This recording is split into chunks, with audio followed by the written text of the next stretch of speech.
In your bio, you made a really compelling argument that a good night's sleep is kind of a foundation to your next day, it being productive. Why is it that sleep is so important? So, when you look at the science of why we sleep, one of the fascinating things is that every single organism on the planet sleeps. And there's actually probably multiple reasons for that. When we started out, it was mainly for energy conservation. Um, you know, Prey is only out at certain times during the day. And recently, what they found is that sleep isn't just for preserving energy, but it's literally how we construct our realities. So sleep is how we take in all of that information from the day and make meaning out of it into our lives. And for primates, with dreaming and deep sleep in particular, this is the process that basically builds the fabric of meaning in our lives, which is a pretty big deal. We have sometimes, especially in the States, like this culture, like I'll sleep when I'm dead. Yes. And, literally that could happen too. Because what they're finding is that sleep is related to basically every chronic health disease, really strong links with hypertension, cardiovascular disease, some links with cancer. What I study in our lab at Penn State is how sleep actually relates to the development of Alzheimer's disease. And there's a lot of really exciting research about that coming out. And everything that you just mentioned, the leading to these really deadly diseases, going back to your sleep, it's so interesting. And when something so important like sleep, when we're aware of its importance, why do you think it's something that we so often just discard and neglect of, as you put it, I'll sleep when I'm dead? Yeah, I mean, honestly, a lot of it is this cultural thing with living in a super capitalist society. I think you guys aren't in the States, but like in the States, like our economic model was basically built around this idea that people ought to work like in a factory 8 hours continuously throughout the day. Big business wants you to work all the time a lot. But what I think they're starting to realize is, especially as jobs are shifting to being more critical thinking oriented, sleep is really important for like creativity and thinking divergently. Like there's a famous anecdote that like I think it was Edison used to, and also Einstein used to famously use sleep in order to ideate. And there's a lot of studies that show that it's really important. If you're stuck in this train of thinking, you use the sleep to actually integrate what you're thinking about, and then kind of see the forest instead of the trees, and maybe come up with a different approach to things. I think you touched on something very interesting there about the capitalist way of doing things, where it's let's go, go, go, 80-hour weeks. And we're seeing it here and there where companies are reducing, they're going from 5 days a week to 4 days a week. They're kind of experimenting with different ways of doing it. So it's exciting to know that companies are exploring that same kind of mentality when it comes to sleep. Yeah, I mean, it's still early, and I think a lot of people, even if the company is kind of more lax, like there's managers and whatnot that make it this a little bit difficult, and there's this expectation. But like humans aren't meant to work continuously for like 8 hours. We're meant to take breaks. And the professor I work with at Penn State, Orfeo Buxton, has actually done a lot of work around how when you go into a business and you promote a flexible work day, you can actually save a lot of time for people, and that time is used to help them sleep, regenerate, and heal, basically. And I think it's almost like a gut reaction of, no, you have to work sickeningly hard all the time to be productive. And I know, right? Yeah, it's kind of frustrating, but it's nice to hear that it's baby steps, but it's heading in the right direction, which is exciting. So with regards to sleep, I think what would be really helpful is to break down the common mistakes that people make, the things that get in the way of a good night's sleep. Yeah, I mean, so I do these coaching services, and we have this software, Sonic Sleep, that tries to personalize suggestions to people. One of the things that makes it really hard to solve this problem is that what might work for one person is very different from what might work for someone else. So for example, if you're an insomniac, I would basically never suggest to you to take a nap. Whereas if you're an optimizer, someone that doesn't have problems falling asleep, then doing like a little power nap during your circadian dip, which depending on being a morning lark or a evening night owl, is usually around 3 o'clock. You want to take like a little power nap there. If you're an optimizer, sure, take a nap. If you have problems falling asleep, you want to actually consolidate your sleep.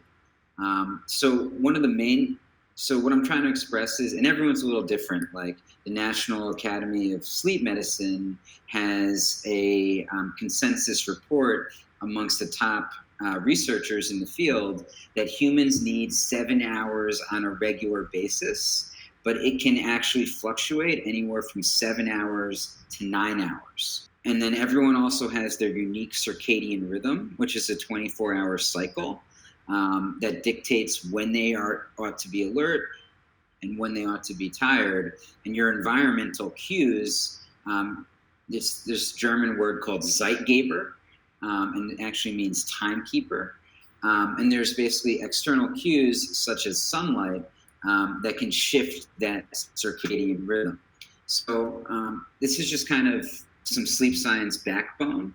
The real key here is knowing where you are, like knowing when you are tired, building that ability to relax in a world where we're always or a lot of us are often constantly in fight or flight from like all of these devices and whatnot. Like what we try to do for people with insomnia, for example, and I'm a cognitive psychologist, not a clinician, by the way, so this isn't medical feedback. Okay. But what we'll try to do with people with sleep problems is actually get them to build this relaxation muscle. And we think about it like a muscle, like exercise, but instead of really pushing through with like an exercise, it's about learning how to let go, which is almost a very different metaphor than trying to push through with like your workout or something like that. So it's a little bit of a different way of thinking about things. I think people are aware of, and you kind of touched on it, of not using your phone too near going to bed. But I think it's actually, you touched on an even broader topic, more important, which is understanding what type of sleep persona you are, in a sense. Exactly. It's good to have metacognition for where you're at. I guess is there anything they can do to recognize and identify, okay, I'm a night owl or I'm an early morning riser? So, a lot of it is just your subjective sense of things. We have this little reaction time task that measures your circadian rhythm. And you can also actually get like a 23andMe that'll tell you if you have the genes to be like a night owl or a morning lark. There's a lot of things that you can do. Honestly, like your subjective feeling of when you're tired and just like thinking about it, only going to bed when you're tired and having a consistent bedtime. Once you start doing those things, you'll start falling into a pattern. One thing that I talk about with my professor is, a lot of people have this question, how much sleep do I need? And basically the answer to that is you generally shouldn't feel tired during the day. So, if you're chronically tired throughout the day, it might be a bad sign.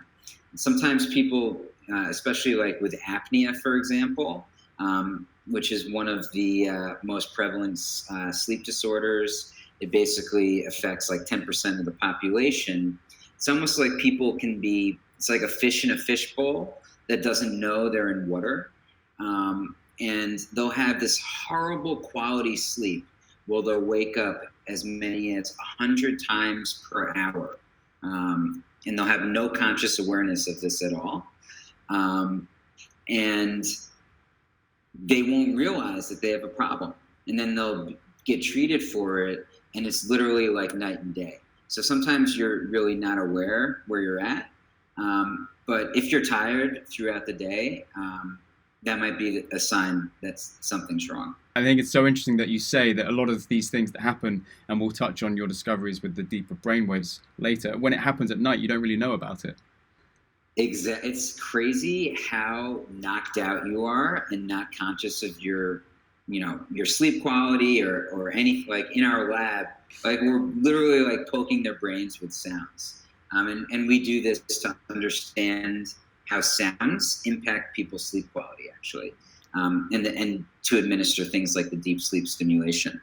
And we will literally like play IV alarm pumps, like someone being paged, like all these like crazy disruptive sounds. You have no conscious recollection of this at all, because if the brain wakes up for less than a minute, you basically you're amnesic, you don't remember. And so if you are someone who's struggling with this kind of chronic sleep deprivation or insomnia, what are the short and maybe even long-term effects if it does go untreated, or you just kind of, lean into it and grind through?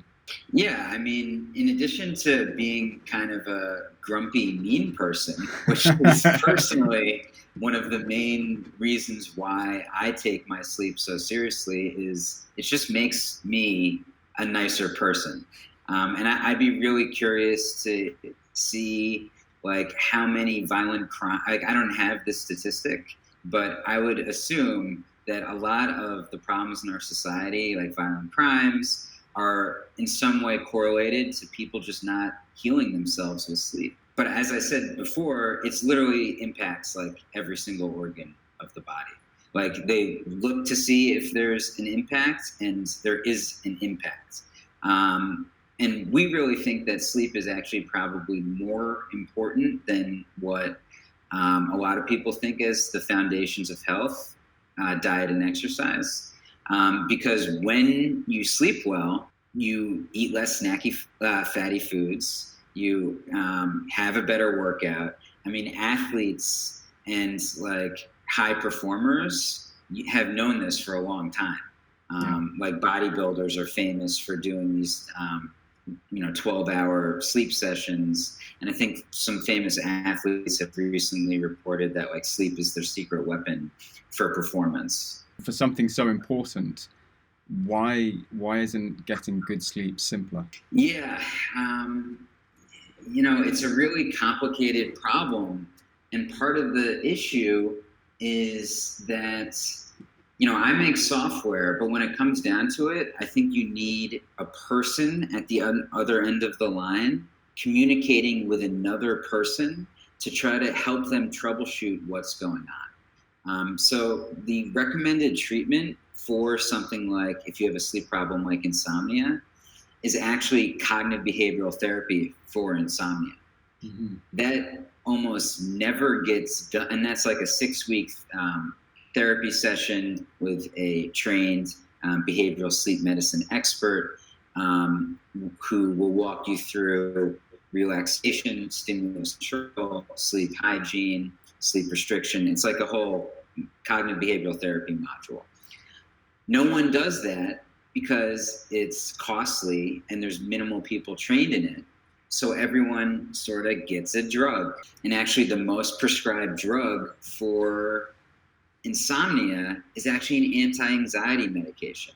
And a lot of times, insomnia is related to anxiety. Sometimes it's circadian related. Sometimes it's like simply your work schedule, especially if you're an artist and you're doing these late night gigs, you're basically a shift worker. And actually that's been shown, like shift work is actually shown to produce carcinogens. And the WHO recently deemed that like shift work is a job that where you're exposing yourself to carcinogens, basically. So you hear where I'm coming from. The answer oftentimes is drugs. The drugs oftentimes make your sleep quality worse and can exacerbate the problem. I think you hit the nail on the head, where it's how we're treating it is the problem. It's, the proper solution would be a bit more complicated with the cognitive therapy. But instead, it's just, it's too expensive, here's some drugs. Yeah, and, that's exactly right. Everyone wants the easy way out. And where Western medicine has really failed, frankly, is the science of behavior change. Like, we're really good at identifying a broken bone in an MRI and going in there and fixing it. But when it comes to actually changing your behaviors, and a lot of sleep is about that, we're really bad. Brilliant. So I guess on that same train of thought, when you mention musicians being shift workers, I think it's a really interesting way of putting it. What can musicians specifically do when it comes to getting a poor sleep, because they're doing late night gigs, late night touring, late night sessions? Sleep is very unpredictable. Is there anything that they can do to make it a bit better? Yeah, so I have like little hacks that I'll share right now. So like, for example, there's something in sleep science called delayed sleep phase syndrome. And what happens with this is, one common example, and I actually think I suffered from this in high school, is you have certain days of the week where you wake up really early, like Monday to Friday, you wake up at like 6, and then you go out late on the weekend, and it basically throws off your circadian rhythm. And then you start having really hard time sleeping. So like a little hack right there, a shift worker, if you're a musician, you can't control that. And I appreciate that and understand that. One thing that you could try to do, if for example, you have a late night Friday, you have to wake up early Monday, make Friday the later night, and try to make Saturday a little bit earlier, and don't sleep in too much on Sunday. And possibly take a little power nap. You want to sleep enough is like kind of the most important thing. You want to sleep to effect is how we think about it, meaning sleep till you're not tired, unless you have a thyroid issue or depression. That's kind of the way I think about it. But if you see what I mean, if you have an early day, you can kind of plan your schedule such that you're not throwing off your circadian rhythm so much. If I were a musician and, I was like a waiter for a while, and it's a little bit similar, like you come home, you're kind of hyped up, like don't necessarily expect to fall asleep right away. I mean, I couldn't imagine performing for a bunch of people or something like that. I would be so hyped up. So having some kind of, in sleep science, we say that sleep happens a half an hour before sleep. So having some kind of ritual that maybe doesn't focus around alcohol so much, but there's other sort of sensory experiences that you could have. I have like red light in my apartment, which is shown to be good to promoting sleep. So I'm like, hey Siri, I'm going to bed. Everything turns. Siri just turned on.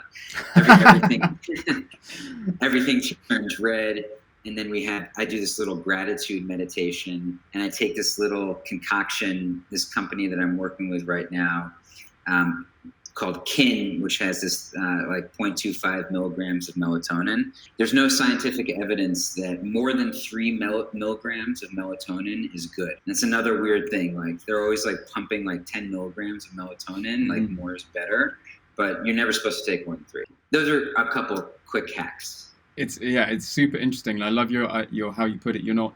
So you don't get the super highs and the massive drops. It's kind of staggering it and using naps in strategic ways to kind of counteract and fill in the gaps almost. That is one strategy, but if you also are an insomniac, I would give you a little bit different advice about the naps. So that's exactly right, but just that warning, I'll throw in there. You did actually touch on it very briefly when it comes to alcohol.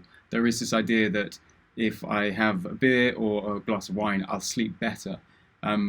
Is that the case? And if it's not, why is it not the case? So it is 100% not the case. I mean, you're perceiving that you're sleeping better, but it's because it's knocking you out and you're not getting like deep quality sleep that's regenerative. So, the thing that we study is not only the quantity of sleep, but the quality. And basically what you want is you want more REM and you want more deep sleep.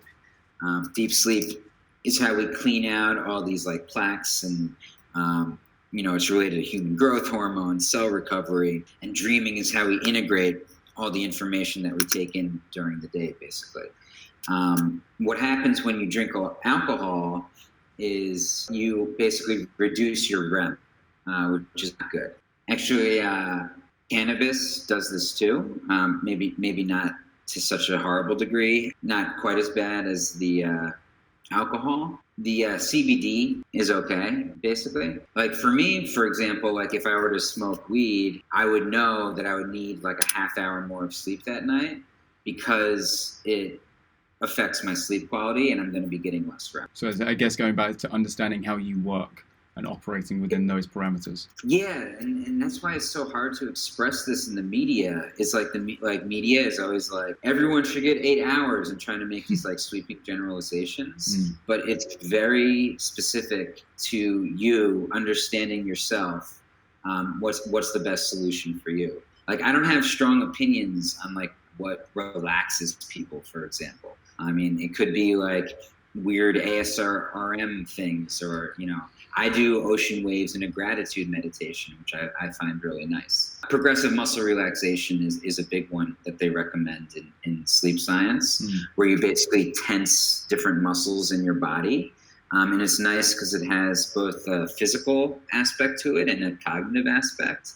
And like we include that for free in our software. I'd love to dive into what you and your team discovered with regards to getting the deeper sleep and kind of matching the waves, the brain waves. I think it's so interesting. Yeah, so I've been at this for 10 years now, trying to make this sleep technology something that could accurately measure your sleep. And basically, when we saw the Apple Watch coming out, we knew that the heart rate monitor in there could be used to accurately measure your sleep in real time. And around this time, it was like 2013, there was this paper published in Neuron, which is like a famous scientific publication, showing that you could actually play sounds at the same pulse rate when you're in deep sleep, and your brain produces these delta waves, which are basically your whole brain oscillates at this frequency, 0.8 hertz. So basically every 1.2 seconds, you play this burst of sound, and your brain picks up on it and basically entrenches to that sound. And we've shown you can produce more of these deep sleep brain waves, basically with sounds. They initially started this out with literally zapping your brain with electricity, nice. Which is a little bit invasive. And then they're like, well, the auditory cortex picks up sound and converts it into electricity. Can we do it with sound? And that's what we've been exploring in our research, which is particularly relevant for older people, because as you get older, you produce less of these deep sleep brain waves. So we're trying to demonstrate with older people, but anyone really, that we can actually give you a better night of sleep. But when we think about that, we think of how sound, light, and temperature can be used to optimize your sleep quality. One thing you kind of mentioned a couple of minutes ago, you spoke about the quality of sleep. And I know that people obsess with the quantity. I need to get my 8 hours, I need to get my 8 hours. And we've been speaking a lot today about the quality. Is one more important than the other, or are they both equally as important? Honestly, I would say first focus on quantity, and then optimize for quality. I mean, they're both really important. But like the main thing is like sleep to effect, sleep until you're not tired anymore. And that can vary from night to night. So like, for example, people don't talk about this in society that much, but like even healthy people go through like manic states sometimes based on like their environment, for example. So like, when I'm in my work mode, I'm an entrepreneur, it's like stressful. Sometimes I'll get into like a little manic mode, especially around like the release of a product or something like this. And I'll naturally not sleep as much during that stressful time. And this actually just happened to me recently. And then I had a recovery night that weekend of like 11 hours. And so that kind of points to being sensitive to where you're at. I'm aware when I'm in this like manic state where I'm only sleeping like 5 hours or so. And I'll be conscientious enough to know that I need to recover from that. So just reframing your thought process around that. And then when you're focusing about your sleep environment, think about not having blackout shades. Like there's like a couple really low hanging fruit things. Get a sound machine, like Sonic Sleep is our app.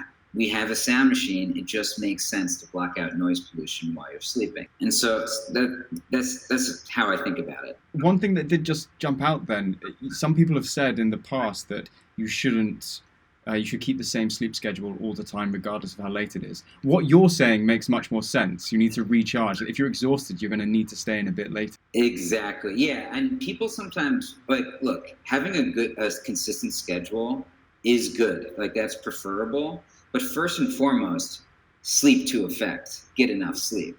That's the thing that's correlated the strongest to all of these outcomes. And if you are really irregular, sometimes, you might want to think about the timing of things, because when you have a really irregular schedule, if you're traveling a lot with jet lag, and by the way, for musicians that are traveling a lot, there is like an optimum sunlight exposure, timing of naps, time to eat even, that'll reduce your jet lag. But I think about these things as like sort of secondary. First and foremost, if you want to be healthy, sleep to effect. Final question. Are there any steps? I mean, if you could leave people with a couple of pearls of wisdom, what are the steps that they should take to get healthier sleep? One of the big hacks that I think is so easy, and it's like, why don't we start with this as in the medical community? Just get natural sunlight during the day. Sun is actually kind of the oldest chemical there is, like the oldest drug there is. It produces, it inhibits melatonin. It entrenches your circadian rhythm. I have a Verilux Happy Lamp that basically gives you 10,000 lux of sunlight throughout the day. And I don't get sunlight in my office here. So I just make sure that I get an hour of it every day. Really simple hack.